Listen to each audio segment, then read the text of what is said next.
Benjamin Franklin said, "Tell me and I forget, teach me and I may remember, involve me and I learn." Change making is the process of taking creative, thoughtful action to solve a social problem. Any of us can be a change maker. In fact, I'm trying to be one through this podcast. But the future of this country belongs to the youth. How they involve themselves in change making determine how we as a country will progress. Let's talk about student change making today. You're watching the Uru Labs podcast, and I'm your host, Satya Sankaran.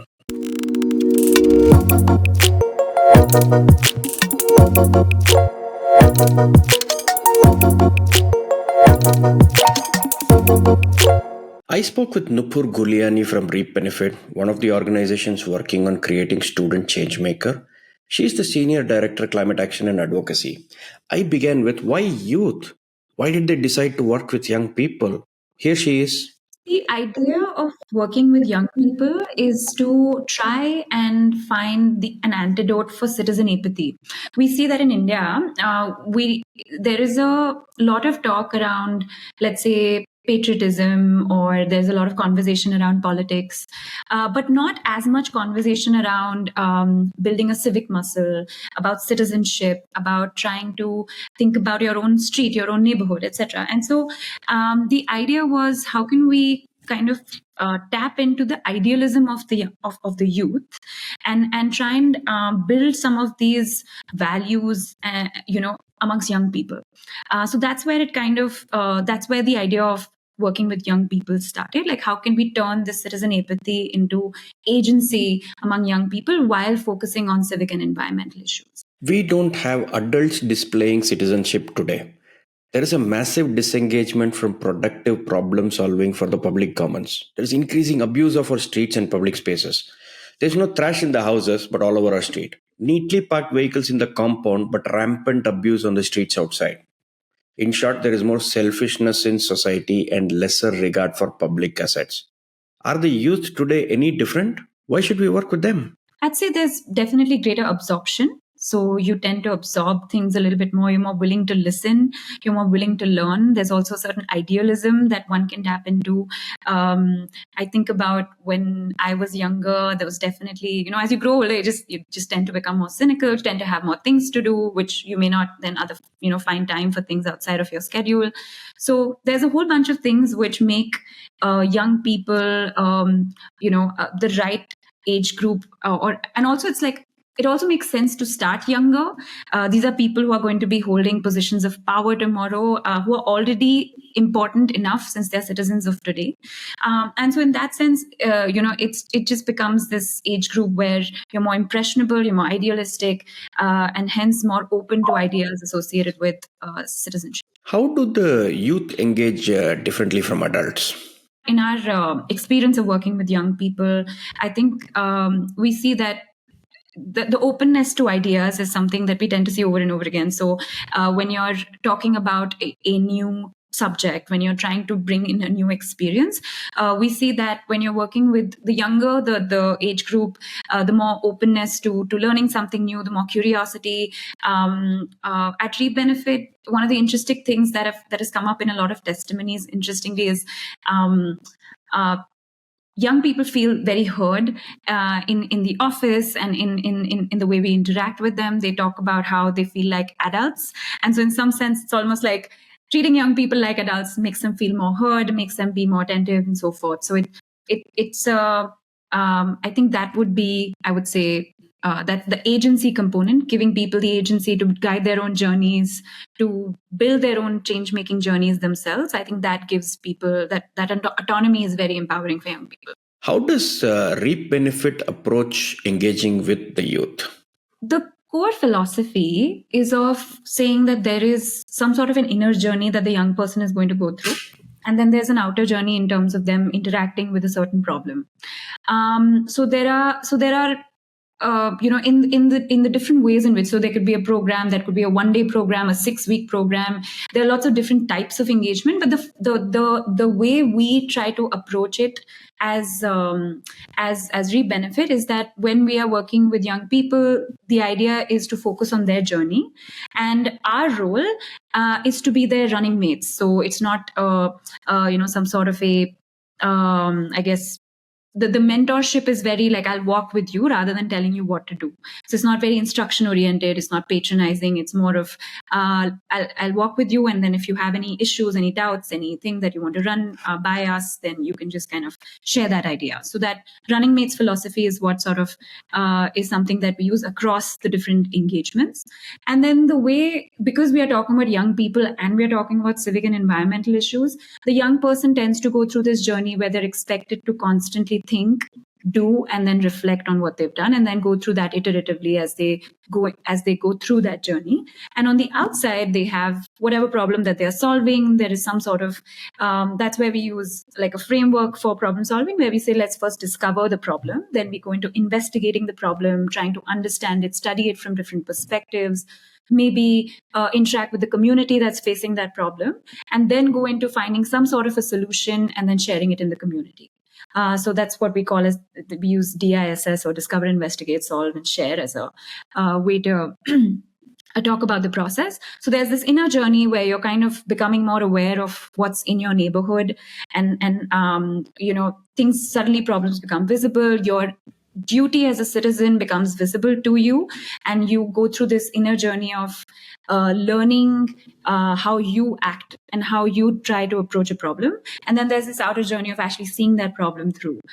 So these two come together when we work with young people. Reap Benefit has set out to create 10 million student changemakers called Solve Ninjas. Nupur, who is a Solve Ninja?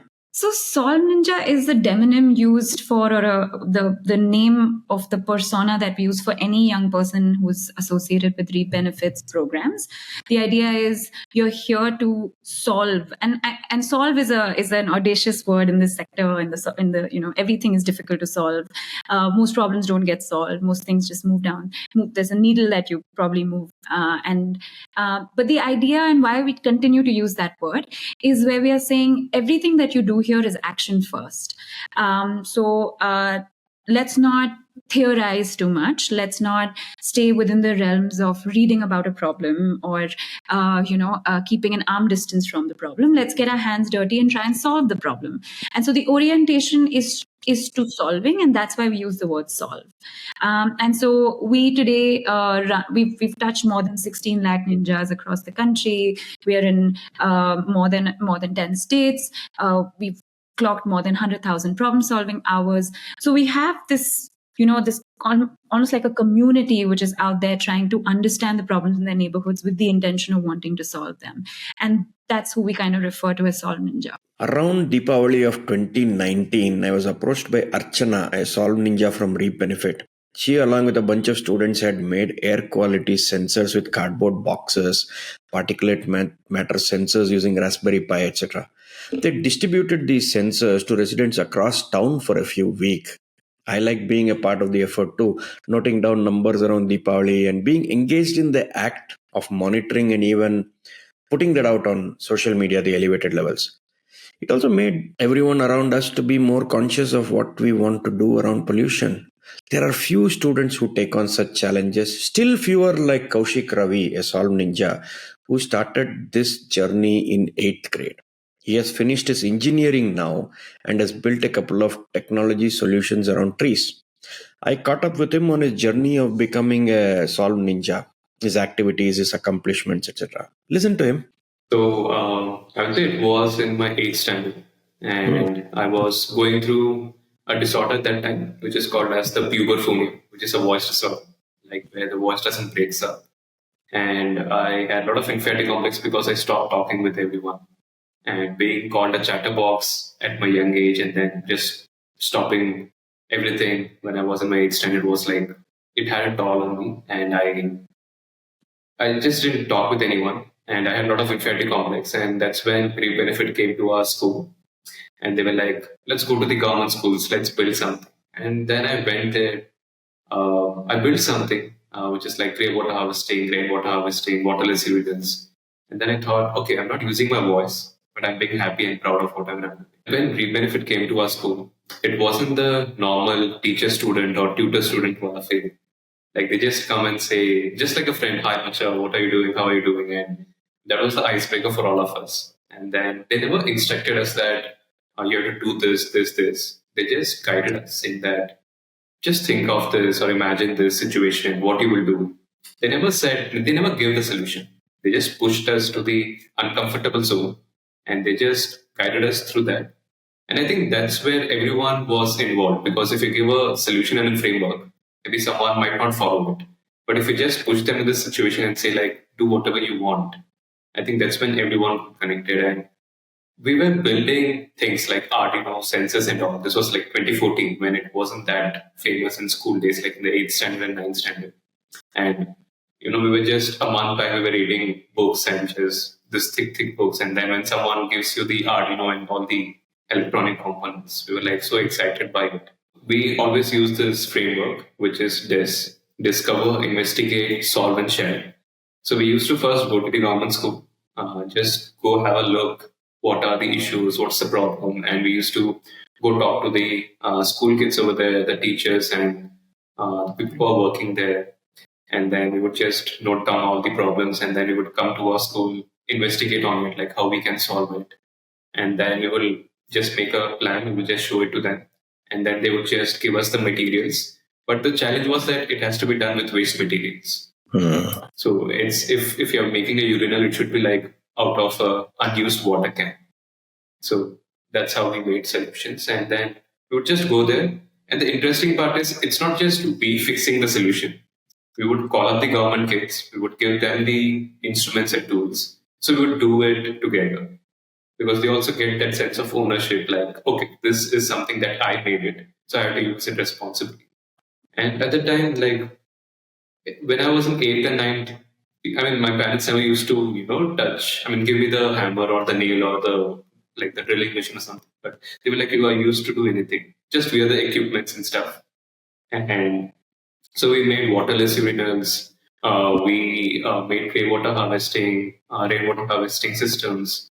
And we also went and educated the school kids, like in the grade 5 and grade 4, like what is hygiene and why you should wear footwears and slippers when you go to washroom. We did all those things, and then like we were just building, and that was the only motive at the time. But after 2 months or 3 months of the installation of all those equipments and everything, when people started using it, and I remember there was a girl who was in her grade 5th, and she said that she would be discontinuing school in a year or something because there is no proper washroom facility in the school. And she said her elder sister also discontinued the schooling because of this. And after 2 months, she said that I talked with my parents and they said we can continue the schooling because we have the washroom facilities. That kind of gave us a joy. We were also of the same age, but we were like, oh, I did this big. Like I was just thinking I would be installing this, but it is like impacting someone's life, like even making them to go to school for some other years. I think that would be the proudest moment, I would say, for all of us. Just one interesting story is that I was awarded the best performer award when I went to the government schools. And then I was given with a small breadboard. But I didn't know what's the use of the breadboard and stuff. But at that time, I didn't know they were just seeding that motivation inside me. They gave me the breadboard and I asked, what should I do with this? They're like, come to Read Benefit in the summer if you're free. We would just make something. And I was like, wow, that's so cool. And then I went over there in the summer and they asked me, can I just find some issues? I was like, where can I find issues? And they were like, start it from your own street. I'm like, I've walked that street like for 2-3 years, it's been there. And I think it's all perfect. And they're like, no, now go and walk the street with this question. Like, what's the issue now? And I was like, maybe my paper would be empty if I just written back to them. Just I wrote more than like 10-15 problems in that small street. And then after that I came and I said, what can we do? And then they asked me to prioritize which is the major problem. And then I was like, I associated with the problem which was there in my home. Like even my mom, which watches the TV serials, and they also discuss about what happened in the TV serial with all the aunties. And the TV serial sometimes gets so entertaining that they forget to switch off the water motor, and then just the water overflows. So I thought I will also help my mom, and I was like, let's make an automatic water control, which when installed, it automatically switches on and switches off the motor based on the water level. So yeah, I used to go to Bangalore from Hosur. I used to have those breadboard, Arduino, and all those soldering machines. And then I used to, I was never introduced to coding or something. So we used to do the coding and all. And then I made a small prototype, which I tested in the benefit office itself. And it worked like really well. Once when the water comes up and down, it just automatically switches on and off the motor. The last problem that I solved was when I was in my 10th standard. I have a habit of going on morning walks, and the strangest habit is I don't take phone or anything. I just go on random path. And one day I just discovered this polluted lake nearby to my home, and it was like heavily polluted. And I was like, let me apply the disc, right? And I was like, I just investigated on it, and I found there's a wine shop nearby. So people who come there and they just put all the garbage, the bottles, and everything into the lake. There's a market nearby which has this illegal sewer connection to the lake. And I talked with the people over there. They were like, I asked, where do you dump all your waste and all? They're like, we just put it in the lake, as if it's like their garbage bin or something. And then I just saw a board over there which said like, if you find this lake is polluted, just call this number. And I just called that number and I said that we have this issue and I see the lake is highly polluted. And then they're like, we would get back to you in 2 days. Then I go to Rebenefit, I share this, and they said, back it up with data, not only the story. So I used Google Earth Pro at the time. I just collected the historical satellite images like for past 6-7 years. And then I just marked the lake's perimeter and how the encroachment is happening over the years. And I compiled all this data and I shared with that person. And he was like, wow, you have done a great job. I would give you the sub-collector's number. You just contact sub-collector directly. And then I tried calling them, but they didn't pick up. But after a week or something, they picked it up. And I shared all this information. And then I didn't know, I didn't check back on that. But I heard from that person whom I contacted. He said the wine shop was temporarily closed. And they got some series of fundings for the rejuvenation of the lake. And then now when I see there's a walker's lane around the lake, which kind of increases the participation between the community and the lake. So that's the last problem at that time, which I solved. And then 11th and 12th happened. And like everyone, I also wanted to go into engineering. So I started preparing for my GE examination. I prepared for it. I got into the college. And then in the first year, I felt like my 10th standard Kaushik was more inspiring than my first year's college Kaushik. Like I wasn't building anything. It was just whatever they're teaching, I'm just learning. I'm just doing projects on it and I'm just writing an exam. I'm not solving any real world problem. So after 2 years gap, Benefit was, nudging me here and there, saying if you have a problem, just come solve with us and stuff. So I just went to them and I said, I really want to activate that muscle back. I'm not feeling inspired now. And then at the same time, we also had that. I also had an issue where 7 trees were just uprooted in my street. And I just asked the neighbors, like, why didn't they stop them or who did it? They said that the electricity board people, they were too lazy to prune the branches or to cut it. So they just took a bulldozer and uprooted all the trees. And I planted 3 trees over there and it was also uprooted. So it was like very painful for me. And then I asked, why didn't you stop them? They just carelessly said a message that it's just 7 trees now. It doesn't matter that much. We have so many trees. So I was like, do you know how many number of trees do we have? And they were like, we don't know, but there are so many trees. So I said, I will get you an answer. I just took my phone. I just walked around the area and I geotagged all the trees. I came up with a number in the evening saying that we have 245 trees in our community, and can we do something about it? And that's the time it clicked to them, like, yeah, 7 trees is like a higher rate compared to this 235 trees. And then I just floated out WhatsApp messages showing this data. I mean, not this data because not everyone understands this data, but in a narrative that they would understand it. And after some 2-3 times, I nudged everyone to come meet at a place. And then I asked them, at least if you don't plant new trees, at least let's save these trees which you have. And I think it's August 15, 2023. We all came together. Like there were almost 30-40 families which came together, and we planted trees in the park which was nearby. And I wasn't there at the time. I was in my college. So I was so happy, like without me asking them to do anything, they did an initiative by themselves. What has all this led to? Are you doing something now that is something that you learned out of here and you want to take forward? What are you up to now?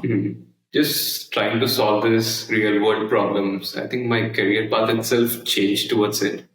Like I did my civil engineering, but right now I'm much more interested into this urban planning and environmental engineering side.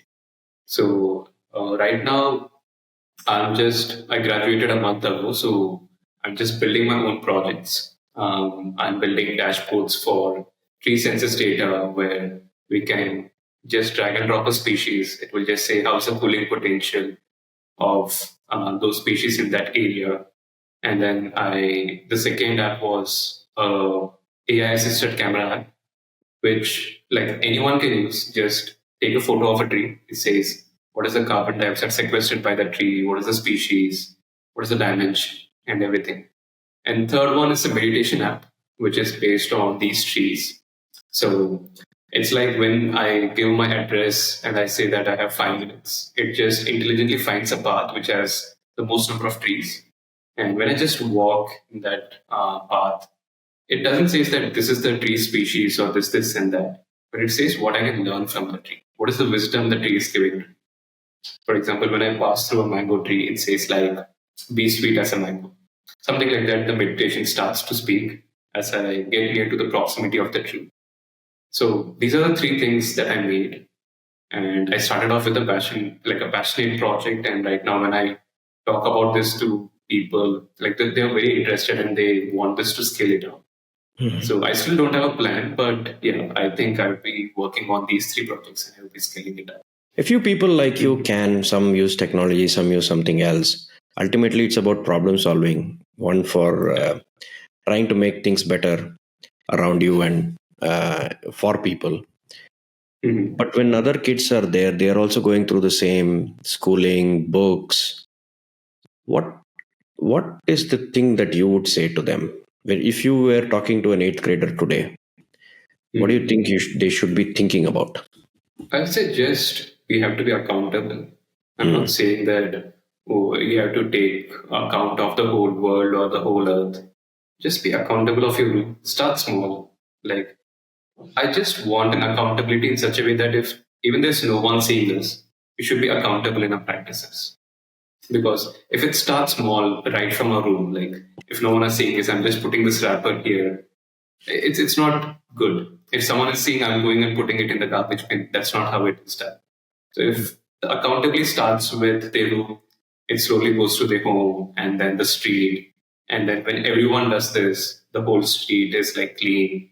And then it just becomes the mission of what we want. So I think that would be something that I would say to an 8th grader. Like it's not just about books and stuff. It's more about how you connect it with your values.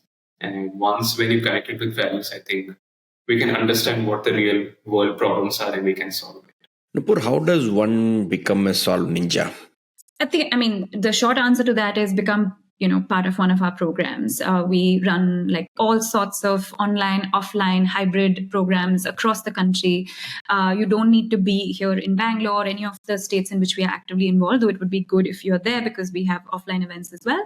But there are enough and more online opportunities as well. And, and we can make that, we have that information available on our socials, on our website and so forth. The idea, however, is no matter how you join, and which program you end up joining. The program gives you what you put into it. The experience is yours, the journey is yours. We are here to just enable it, facilitate it, help you find what you're looking for. And so a lot of it is what you put in to the journey of being a change maker, of being a soul ninja.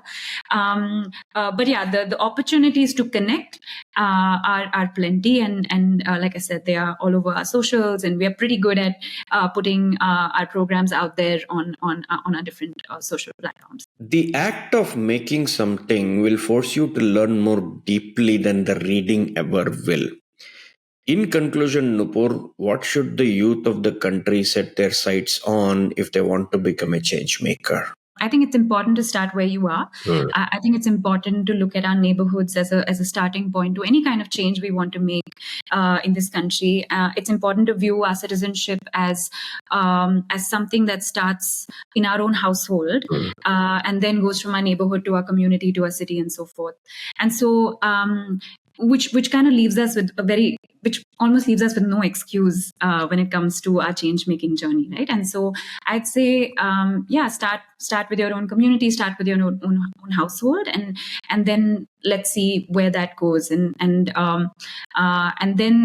the goal can keep on increasing, but it's important to make our own neighborhood a good place to start.